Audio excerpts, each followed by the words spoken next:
பிரதமர் நரேந்திர மோடியின் வருகையை கண்டித்து மதுரையில் போராட்டம் நடத்திய மதிமுக பொதுச் செயலாளர் வைகோ உள்ளிட்டோர் கைது செய்யப்பட்டனர். எய்ம்ஸ் மருத்துவமனை அடிக்கல் நாட்டு விழாவிற்காக மதுரை வந்த பிரதமர் நரேந்திர மோடிக்கு எதிராக மதுரை பெரியார் பேருந்து நிலையம் அருகே மதிமுக, பெரியார் திராவிடர் கழகம், மே 17 இயக்கம் உள்ளிட்ட அமைப்பினர் கருப்பு கொடி ஏந்தி போராட்டம் நடத்தினர். மேலும் பிரதமர் மோடியின் வருகைக்கு எதிராக கருப்பு பலூன்களையும் பறக்கவிட்டனர்.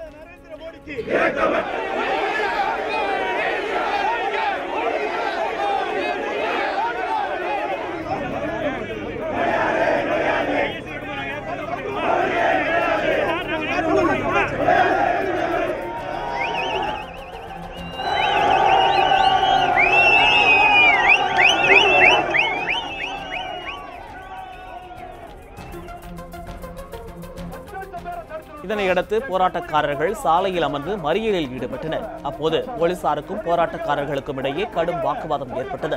இதனைத் தொடர்ந்து மறியலில் ஈடுபட்டவர்களை போலீசார் வலுக்கட்டாயமாக கைது செய்தனர்.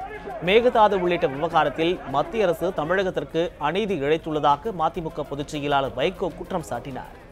மேகதாட்டு அணை கட்டுவதற்கு எல்லா விதத்திலும் உதவியாக இருக்கிற நரேந்திர மோடி அரசு, அதனால் 15 மாவட்டங்களுக்கு குடிக்க தண்ணீர் இல்லாமல் போகும், 25 லட்சம் ஏக்கர் பாசனம் இழக்கும், மேட்டூருக்கு சொட்டு தண்ணீர் வராது.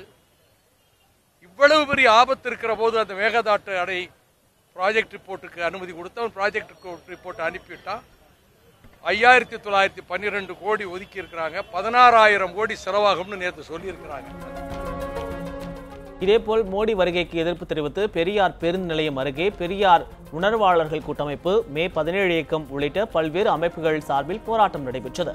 கட்டபொம்மன் சிலைக்கு கருப்பு கொடியுடன் வந்த அவர்களை போலீசார் தடுத்த போது பாரதிய ஜனதாவின் கொடியை எரிக்க முயன்றனர். இதனையடுத்து அனைவரும் கைது செய்யப்பட்டனர்.